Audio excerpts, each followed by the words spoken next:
कक्षा 11 के सभी छात्रों को नमस्कार। आज बात करते हैं अध्याय 3 लेखांकन के विभिन्न स्वरूप। पहले अध्याय में हमने पढ़ा पुस्तपालन, दूसरे में पढ़ा लेखांकन। अब बात आती है लेखांकन की विभिन्न स्वरूप। आज वर्तमान में बहुत स्वरूप हैं, यानी कि कई रीतियों के तहत लेखांकन किया जाता है। आधुनिक विकासशील युग में लेखांकन का क्षेत्र तथा महत्व बहुत अधिक विस्तृत हो चुका है। आज इसका प्रयोग व्यावसायिक संस्थाओं के अलावा समाजसेवी संस्थाओं, शिक्षण संस्थाओं, सरकारी प्रतिष्ठानों, अस्पताल, क्लब तथा पेशेवर व्यक्तियों द्वारा करना होता है, जिसके कारण लेखांकन की व्यवस्थित तथा विभिन्न पद्धतियाँ प्रयोग में आती हैं। आज हम यानी कि लेखांकन की विभिन्न पद्धतियाँ कौन सी हैं उसके बारे में बात कर रहे हैं। तो वित्तीय लेखांकन की सबसे पहली बात देखते हैं।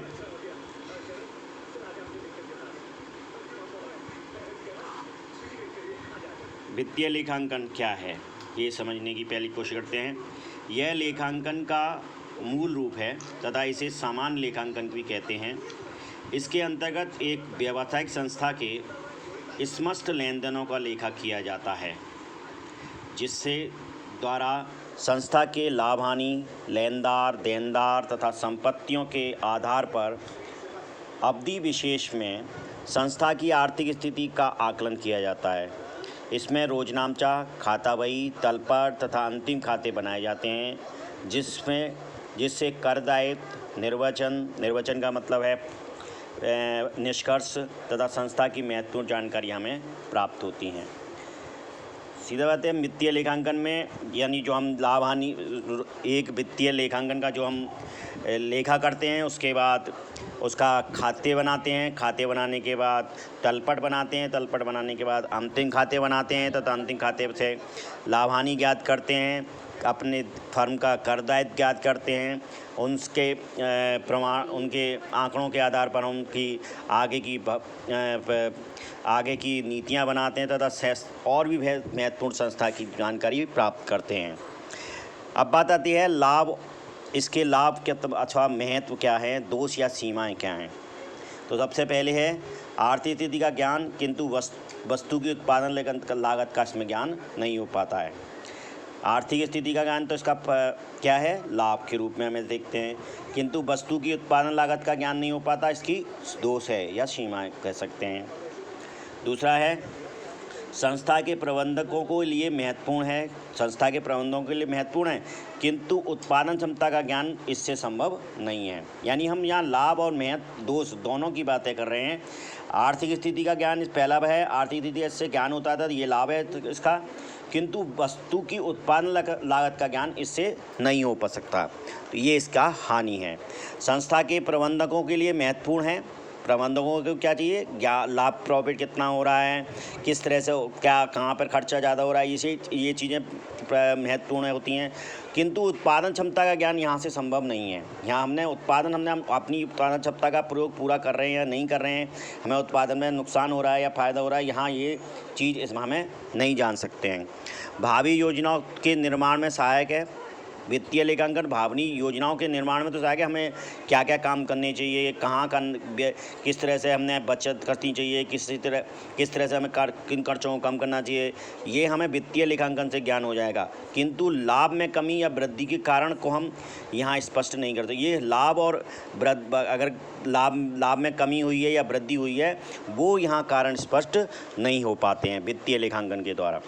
तो अगला क्या जान सकते हैं, संस्था के लेनदारों के लिए महत्वपूर्ण है। ये वित्तीय लेखांकन लेनदारों के लिए महत्वपूर्ण है, क्योंकि लेनदारों का मतलब होता है कि अगर हमारा पैसा ये कंपनी किस तरह से चुकाएगी हमें, तो उसके आर्थिक स्थिति के आधार पर लेनदार अपना अनुमान लगा सकते हैं, किंतु इससे प्रति यूनिट मूल्य निकालना संभव नहीं है। किंतु इससे वित्तीय लेखांकन में एक यूनिट पर हमारा क्या खर्चा आ रहा है या एक यूनिट पर हमारा क्या मूल्य निकल के आ रहा है, वो यहाँ इसके द्वारा संभव नहीं है। अब बात करते हैं अगला, करों टैक्सों के निर्धारण में सहायक है वित्तीय लेखांकन। वित्तीय लेखांकन से हमें ये पता ये हमारी बिक्री कितनी हुई, हमें उस पर टैक्स कितना देना है, हमें इनकम कितनी हुई, हमें उस पर टैक्स क्या देना है, ये तो हमें यहाँ पता लग सकता है, किंतु आंकड़ों में ये व्यक्त हो सकती है जानकारी, सीधे हम पेड नहीं कर सकते।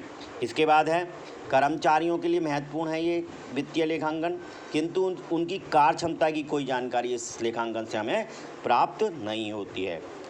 तो हम यहाँ बात एक तरह से कर रहे हैं लाभ और दोषों की, यानी कुछ लाभ भी हैं वित्तीय लेखांकन के, बहुत से लाभ हैं, लेकिन उसके साथ साथ कुछ दोष भी हैं। केवल अगर हम वित्तीय लेखांकन का प्रयोग करें तो बड़ी अब तो हम यहाँ कह सकते हैं कि ऐसी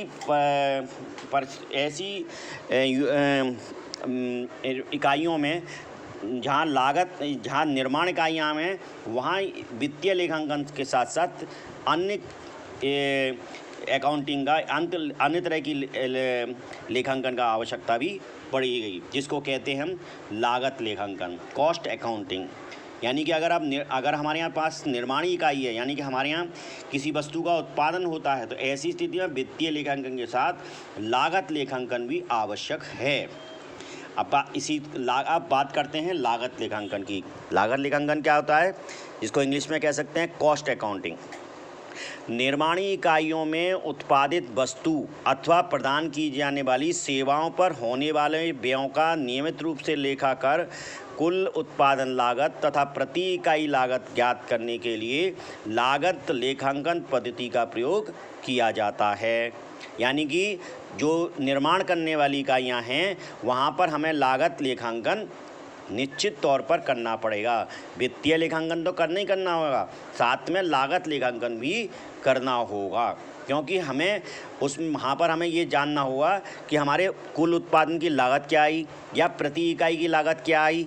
ये जानने के लिए हमें लागत लेखांकन का उद्देश्य लागत लेखांकन पद्धति अपनानी ही होगी। तो हम कह सकते हैं केवल वित्तीय लेखांकन जो सिर्फ खरीद बेच करते हैं यानी क्रय विक्रय करते हैं वहाँ तक तो वित्तीय लेखांकन फ़ायदेमंद हो सकता है, लेकिन निर्माणी इकाई में आपको वित्तीय लेनदेन लेखांकन के साथ साथ लागत लेखांकन का भी ध्यान अवश्य अपनाना होगा। बड़े स्तर पर औद्योगिक संस्थान वित्तीय लेखों के साथ साथ लागत लेखों के द्वारा वस्तु की लागत तथा कीमत में अंतर का अनुमान लगाया जा सकता है, जिससे लाभ का अनुमान आसान हो जाता है। यानी कि जब पता होगा कि हमारी प्रति वस्तु की लागत क्या पड़ रही है, यानी कि हम कितने प्रॉफिट में उसे बेच सकते हैं, तो हम प्रतिस्पर्धा का सामना आज के टाइम में क्या है, जिसने प्रतिस्पर्धा की सामना कर लिया वही आगे बढ़ सकता है। तो ये प्रतिस्पर्धा हमें तभी जा सकती है जब हम अपनी वस्तु की लागत का मूल्य कम से कम कर लें, यानी उसकी लागत कम से कम मूल्य का कर लें।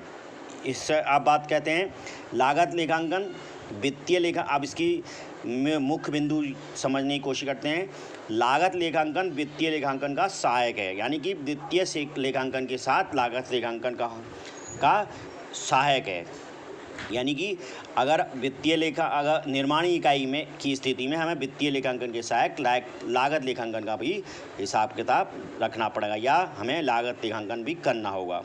इसमें अब लागत लेखांकन में क्या है, इसमें उत्पादन कार्य में प्रयुक्त होने वाले कच्चे माल, श्रम तथा अन्य लागतों का लेखा किया जाता है। इसमें क्या किया जाता है, उत्पादन कार्यों में प्रयुक्त होने वाले कच्चे माल का, उसमें कितनी लेबर प्रयोग हो रही है या कोई अन्य लागतें आ रही हैं, उसमें इसका लेखा किया जाता है, जिससे वस्तु तथा सेवा की प्रति इकाई लागत ज्ञात होती है। यानी कि हमें उससे क्या होता है, जैसे मान लो 1 लाख रुपए हमने खर्च किए उस वस्तु के उत्पादन में और उससे 500 वस्तुएं उत्पादन हुई, तो 500 का 1 लाख में भाग कराएंगे तो हमारे 200 रुपये का मतलब एक प्रति इकाई का लागत हमें मालूम पड़ गई। यानी कि हमें 200 रुपये से कम में वो वस्तु नहीं बेचनी है। इसके बाद आती है, इसमें चालू कार्य का भी लागत ज्ञात की जा सकती है। इसमें क्या है, जो काम पेंडिंग में चल रहा है, यानी कि अभी पूरी तरह से पूर्ण नहीं हुआ है, अभी प्रोसेस में ही चल रहा है, उस कार्य की लागत भी यहाँ लागत लेखांकन के द्वारा जानी जा सकती है। इसके द्वारा उत्पादन लागत का तुलनात्मक अध्ययन करके अनावश्यक खर्चों को कम करके भावी उत्पादन लागत एवं कीमतें कम कर सकते हैं।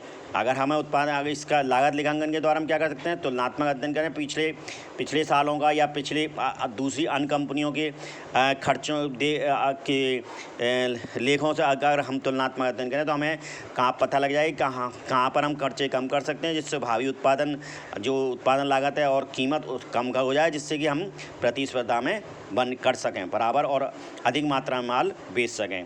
यह उत्पादन तथा प्रबंधन संबंधी दोषों का निराकरण में सहायक है। यह उत्पादन और प्रबंधन दो अलग अलग पद हैं, उसमें उसकी संबंध दोषों का यानी कि प्रबंधन और उत्पादन का जो संबंधित दोष हैं उनके निराकरण में ये सहायक है। इसकी सहायता से श्रमिकों की कार्यकुशलता का अध्ययन हो सकता है। अब बात आती है लाभ, महत्व एवं दोष। इसके क्या लागत लेखांकन के क्या लाभ हैं और क्या दोष हो सकते हैं। तो सबसे पहला है उत्पादकों एवं प्रबंध लागत लेखों की सहायता